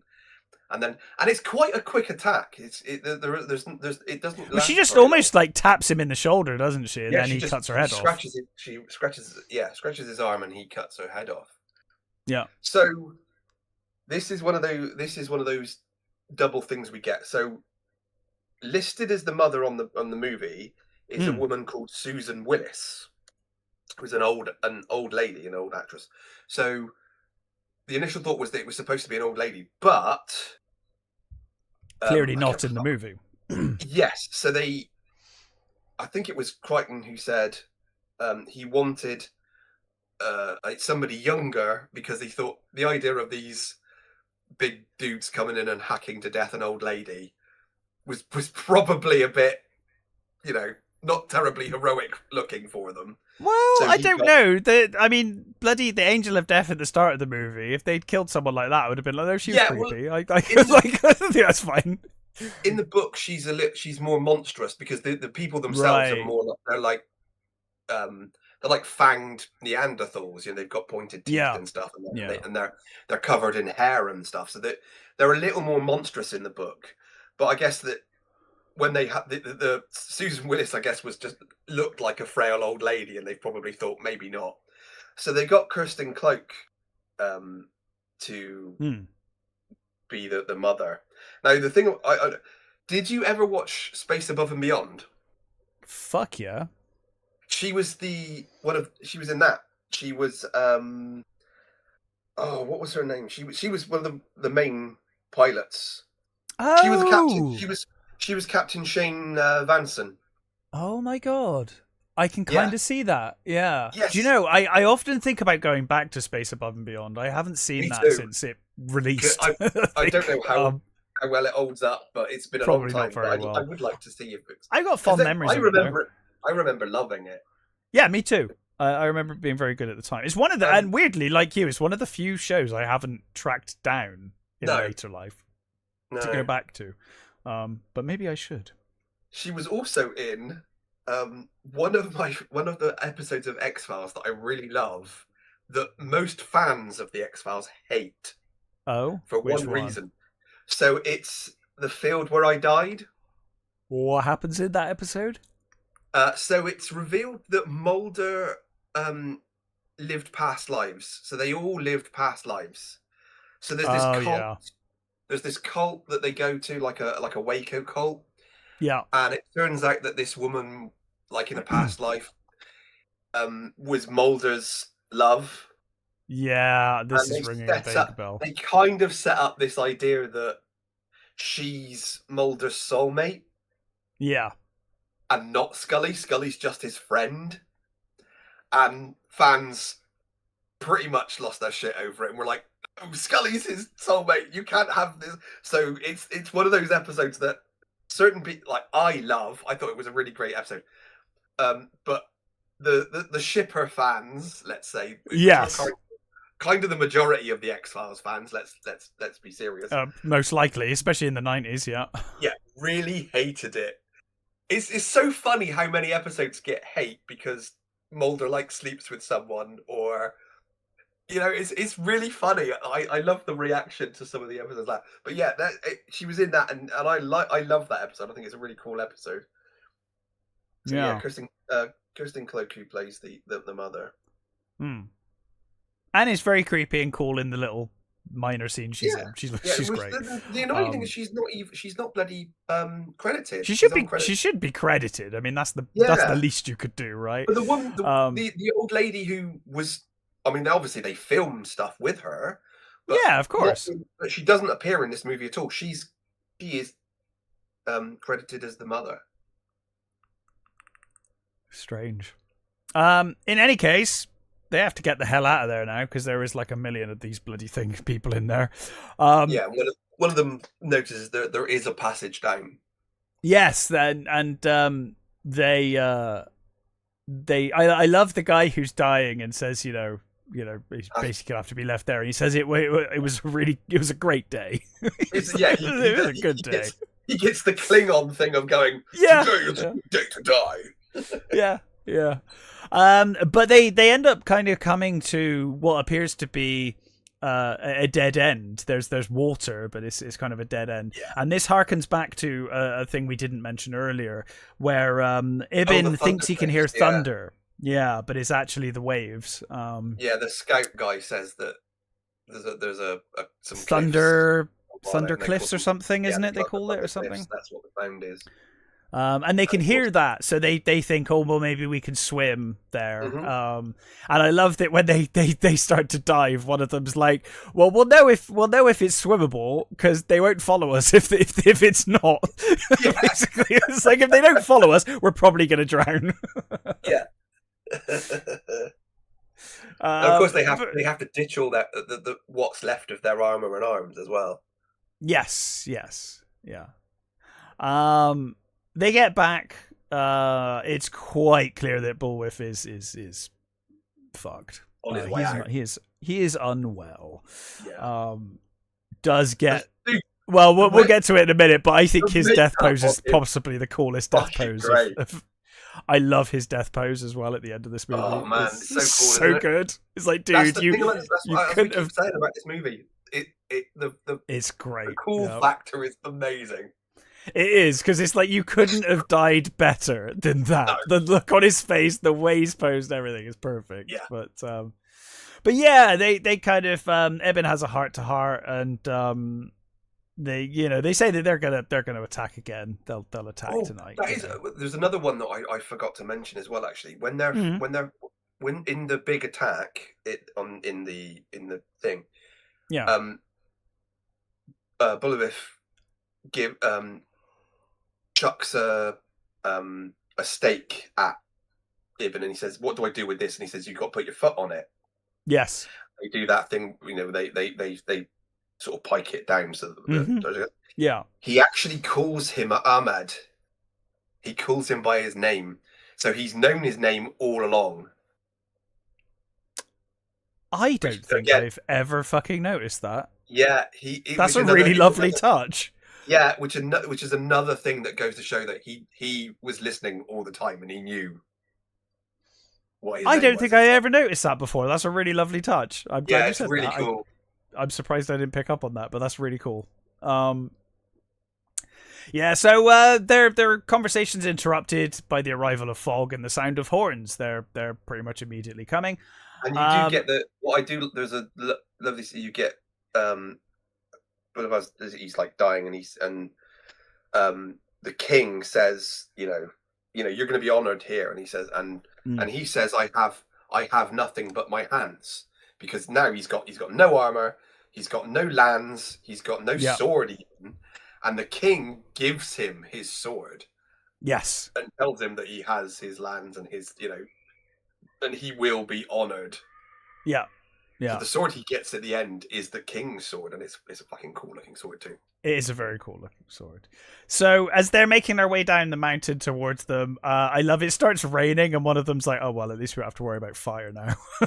It's like, I guess we don't have to worry about fire anymore.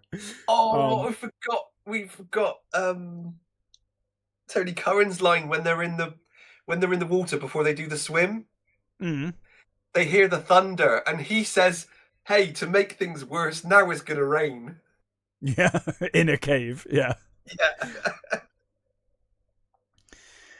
I like we see Ibn pray, which I think is the first time we see him pray in the movie. At this moment before the assault, he does. When he's asked for a tale, he does the sort of. That's kind of a prayer. Oh yeah, that's true, I suppose. But he's actually down on his knees, praying that he asks to live the next few minutes well, doesn't he? I think is what he asks.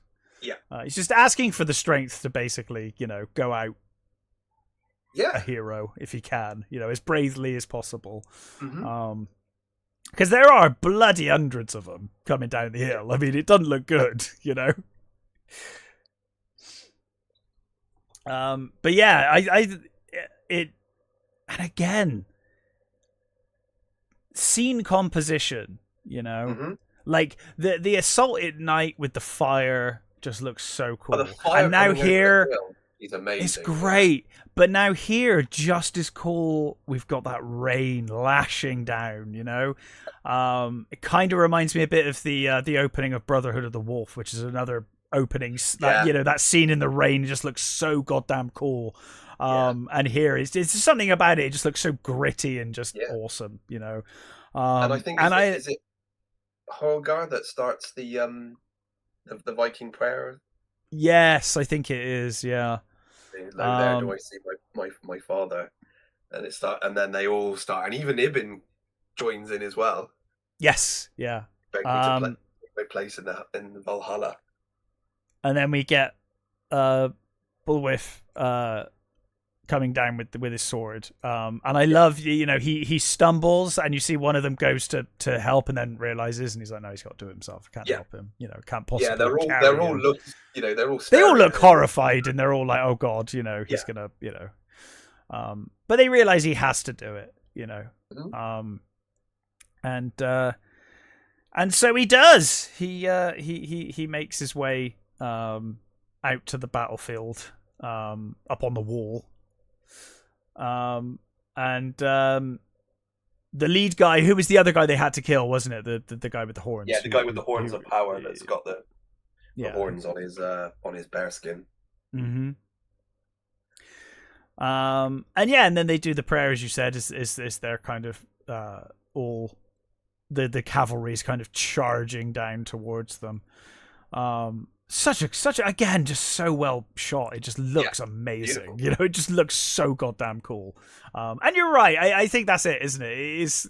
There is a lot of style over substance in this film, and but it's so cool. Like, it's undeniably cool. Yeah. So we have our final battle, as it were. And in fairness, Bulwif finds the strength to lift his sword, and he takes a few out at least. Yeah, and he takes the guy, the leader, off the horse. He just cuts him straight off the horse, doesn't he? Yeah, it's great. But he takes a number of cuts as well while he's doing it. Yes. As the other riders are going past him, they're all like slashing at him. Yeah, yeah. And I mean, I guess in this moment he knows he's fucking dying anyway. So. Yeah, he's already died. He's going out with again another Klingon death. He's like, no, I'm gonna go out fighting. Exactly. He's like, no, I'm gonna have the coolest death pose of anyone ever. Yeah. But again, another really well directed scene. He stabs him, takes him out, and I love the scream. Yes, because everyone looks at the scream, don't they, as well? Yeah, everyone turns around and stops. Yeah, it's great. And then, that's it for them. They're done. They leave. They start going. Well, as the witch lady predicted, Yep. you kill the queen, and you kill the mother, and you kill the guy with the horns, and that's it. That'll be enough. Yeah. And sure enough, it is. They all flee, which is great, because they had no chance if they'd stayed. There was way too many of them. It looked like a final stand. And Boulevard goes and he takes his pose. He sits down, and it looks for all the world like a throne made of pikes and things. And I love it's awesome. He slams the sword down in the earth next to him, and he just sits back. Yeah. And I like that you get the shot of them leaving, and you get Ibn saying they're leaving, and just as he says they're leaving, you hear the dog cry out, whimper. Yeah. And they all turn around, and he's just clearly dead, but just sat in that pose. It's like, that is one of the coolest deaths ever. It is undeniably fucking cool. And I said the makeup on him when he comes out and he looks ill. I mean, like, you know, it does look very good. Yeah, it's just subtle, like, you know, makeup under the eyes and, you know, to hollow out his cheeks and stuff. But I think he has got that. He has got that kind of face as well that lends itself very well to those kind of ill-looking, sunken eyes and kind of, you know. It doesn't take much to make him look ill, you know, just because of the shape of his face, like the contours of his face. But yeah, they hear the dog whimper, and of course they see him. They're just looking fucking awesome. Dead, but awesome. Yeah, so cool. So of course they give him a burial. Or sorry, no, they burn him. They don't give him a burial. What am I talking about? A funeral, but not a burial. And of course, it's all witnessed by Ibn, who did we mention at the start of this film is a poet. And so you know, he's gonna. That's the thing that we missed when they were talking about that. Beowulf says he has nothing and stuff, and the king gives him the sword. But he does say a man could be thought well of if someone was to write his story. Yes, yeah. And Ibn just like looks up and says, "Yeah, a man would be rich if someone would write that sort of thing." So yeah, and that's another good little thing. And of course he will. And of course he, you know, the next day bids farewell to Thingy, forget his name already. Herger, the one of the last remaining Vikings, or at least the last of the main cast that we were introduced to properly. Well, the other two that survive are actually on the boat with him. Yes, yeah, they head off with him, don't they? That's right. Yeah. And then we see him writing his story. Yeah, I think it's, you know, I think it's a lovely movie. It's there, as we have pointed out during this film, it is flawed. You can poke a million holes in it, but honestly, it's such a good time. It's so well paced. It's really well acted. It's really well directed in places. Like it is fine. I had a blast rewatching this movie. I fucking loved it. I like, honestly, when you said it last week, I was like, oh yeah, hell yeah, I'm well up for that. But I must admit, as it happens occasionally on this show, I started rewatching it and I was like, oh, I forgot how awesome this film is. You know, like I remembered, but I didn't remember everything. I started rewatching it and I was like, oh yeah. This is one of those times where I didn't have that feeling where it was like, oh, maybe I misremembered something. Maybe this isn't as good as I remember it. I knew this is as good as I remember it. Because I knew it was great. Silly, but it's fucking awesome as well. Yes, I knew it was great, and I knew it was going to be fine for a review. But when I put it back on immediately, I was like, oh no, this is better than I remember. Yeah, this is as good as I remember. Like it's great. And all of those nitpicks, I think I always used to say, like I always used to say that I only find nitpicks in movies that I'm not enjoying, generally, as a general rule. Like if I watch a movie in the cinema and I'm finding nitpicks, it's probably because I'm not enjoying the movie that much, so I'm finding nitpicks. The flip side of that is I find nitpicks in movies that I fucking love because I've watched them so many times. And this is one of those movies where I've watched it a load of times, and I that's why I nitpick it. It probably shouldn't be true. Everything, you know, all things being equal, it's not always true. Not. But we have our favourites. We love things. You know, we love things why we, you know, for reasons why we love them, and this is one of those times where it's just it's just a lot of fun. Yeah, and like I've always said, really, I mean, there, you know, whenever I mean, there's been plenty of times when I've reviewed films and been like, this film is awful as far as I'm concerned. But if you liked it, great, good for you. You know, like you should always love what you love. You know, I think I said that about Tron Ares. I fucking hated that movie, but I was like, hey, if you love Tron Ares, good for you. I wish I could. I wish I could. You know. Well, I think for me recently it was that Dracula movie. God, yeah. Awful. It's terrible. I really enjoyed my time watching it, because it's just that is fine. Such a weird movie with such weirdness in it. I mean, I still haven't seen the whole dance sequence, and it's like, oh, we're doing this now, okay? Sure. Okay, I'm having a lot of fun here.